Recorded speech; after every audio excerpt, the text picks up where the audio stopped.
All right, welcome back, everyone. Today we're going to talk about Objective 12.1, describe the structures and functions of the male reproductive system. And I like to start the reproductive system by talking about how sex and gender are not the same thing. So, biological sex refers to biological differences that exist between males and females, like whether your chromosomes are XX or XY, or whether you have testicles or ovaries. Gender is harder to define, but it's closer to like the role of a male or the role of a female in society. Like all of the cultural expectations that go along with being a male or a female. Sometimes people are assigned a biological sex, and that's not always the same as the gender they identify with.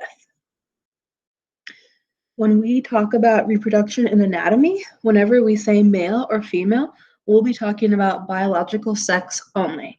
So when I say like we're studying the male reproductive system, I just want you to know that we're talking about the biological system and nothing else.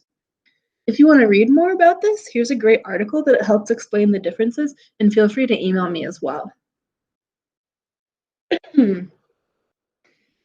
Let's start off with the function of the reproductive system. It is to reproduce or to be able to produce offspring, and the reproductive system needs to keep itself healthy and functioning to be able to do this.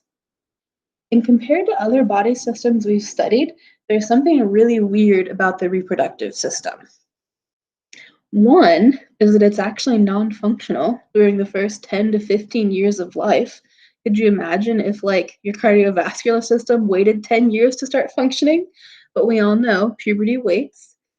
And then also, the reproductive system is capable of interacting with the complementary system of another person. In fact, it has to be able to interact with another system to be able to carry out its function of reproduction. Super weird, right? Like, what if your nervous system could only function when it was interacting with someone else's nervous function? But technically, that's how it works with the reproductive system. We're going to talk about the reproductive system like the goal is to reproduce or to make a baby, but I hope in reality that's not your goal. That's just how we're going to frame the goal of the reproductive system. And we're going to talk about primary sex organs. The function of a primary sex organ is to produce a gamete, which would be like a sperm or an egg cell. And the primary sex organs also secrete sex hormones like estrogen and testosterone. In females, the primary sex organs are ovaries, and in males, the primary sex organs are the testicles.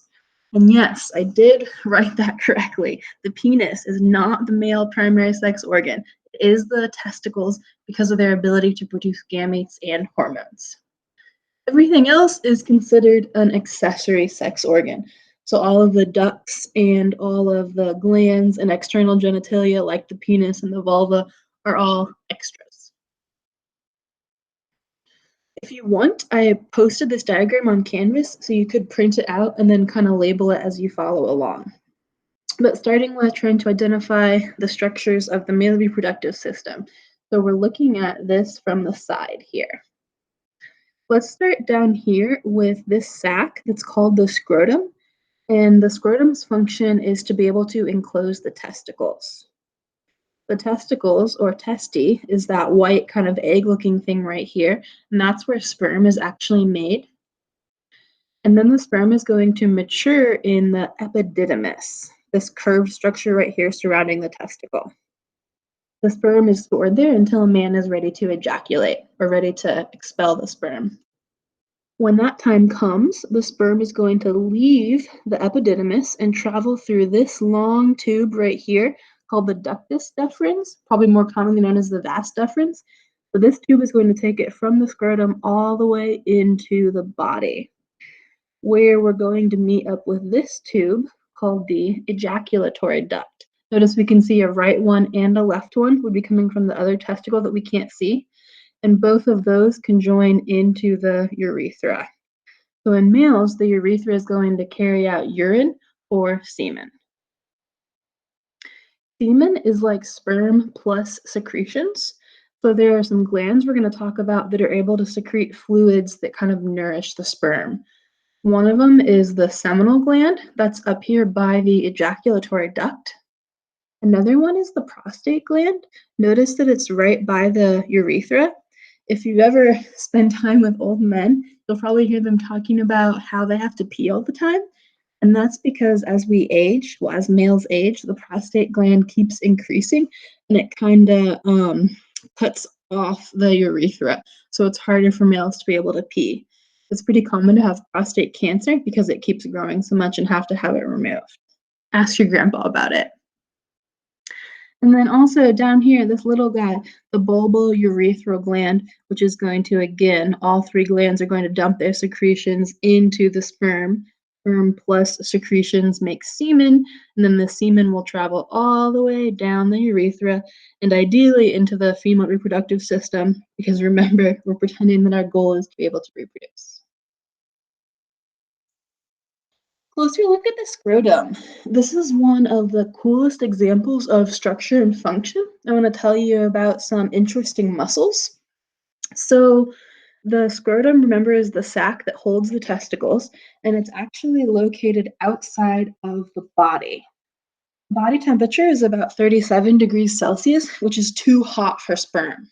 So, believe it or not, hanging outside the body right here is actually about 3 degrees cooler, which is better for the sperm. And the scrotum is able to raise and lower based on what's going on in the environment. So if it's really cold outside, that might be too cold for the sperm, so the testes can actually elevate, or they'd be brought in closer to the body, and the scrotal skin kind of wrinkles up, which is going to decrease the surface area, helping to make it warmer. Or the opposite thing, when it's really warm, the testicles need to cool down, so the testes lower, the scrotal skin becomes loose, which allows them to lower and decreases their surface area, which allows them to cool and sweat. And the cremaster and the dartos are the muscles responsible for accomplishing this. So the cremaster is this red one we can see right here, and the dartos is mixed in with the fascia or the connective tissue. So the outermost layer right here with hair on it is skin, and then right next to that, that white layer right there is connective tissue plus the dartos. And then this is the fascia that covers the cremaster itself.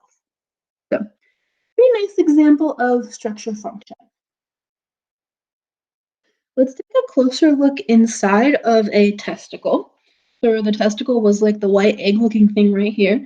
And in reality, it's made up of a whole bunch of coiled tubes. So we have a large surface area to be able to produce sperm. These tubes are called seminiferous tubules, and they're basically sperm factories. Then the seminiferous tubules connect directly to the epididymis. This is where the sperm is going to mature and gain the ability to be able to swim. The sperm is going to stay in the epididymis for at least 20 days, but it can stay there much longer. It will stay there until a man ejaculates or until he expels sperm. If he goes several months without ejaculating, then the sperm actually gets broken down and new sperm is made. He never ejaculates like old sperm. And then notice that the epididymis connects to the ductus deferens and then will make its way up into the body.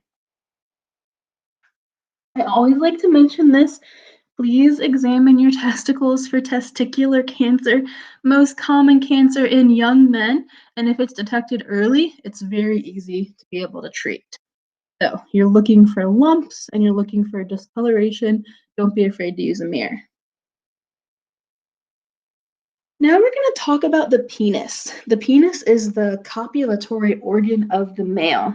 Copulate means like basically have sex. It's kind of like the biology way of saying sexual intercourse. And the penis has a specific structure that allows it to be able to deliver sperm into the female reproductive tract. So normally the penis is kind of limp and it just hangs down. But if you look closely here, like, do you see all those blue spaces? Like, it kind of looks like a sponge. It has all of these kind of like holes in it. Those holes are able to fill up with blood, which causes the penis to become hard and stiff. That's called having an erection. And being erect allows the penis to be able to deliver sperm into the female reproductive tract. Fertilization occurs in the fallopian tubes, which is, inside of a female. So we need to have an erect penis to be able to penetrate the vagina and get in there. Perineum. Maybe you remember this term from like the first day of school. It was one of our anatomical reference terms.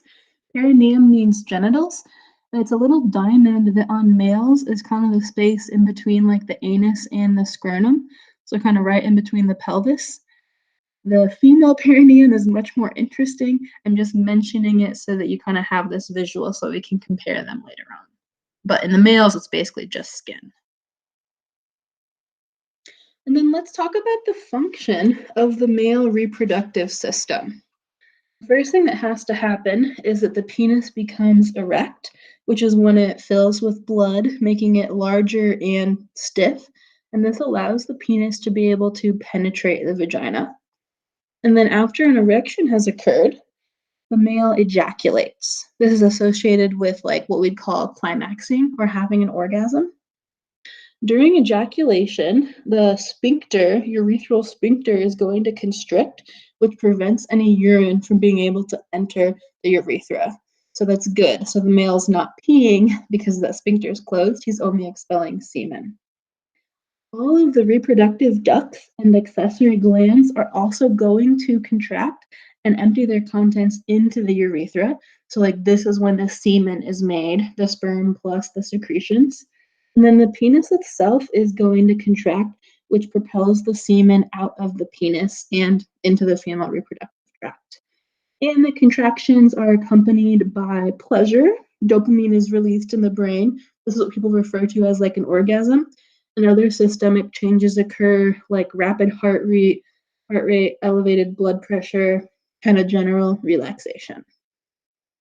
After ejaculation, males experience resolution, which is when they kind of relax again and their blood flow is decreased, and the penis is going to go back to being limp and flaccid.